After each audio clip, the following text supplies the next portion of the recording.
So today at Jerry's Garage, we are rebuilding a rear differential in a Ford truck.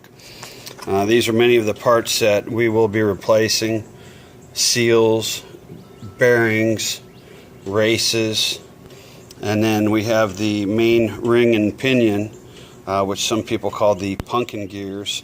We will be reusing those. Fortunately, the noise that our customer heard was a bearing that had broken and come apart and started to get chewed up in the rear differential. He heard a howling noise in the back end, so he brought us to the vehicle and we listened to it with a stethoscope and determined that it was indeed a bearing. So what we've done is we've pulled both axles out, we've pulled the inner and outer bearings out along with their races, and here is the rear differential where the ring and pinion, aka pumpkin gears, go. And we've totally washed it out to get out all the metal debris from when the bearing exploded.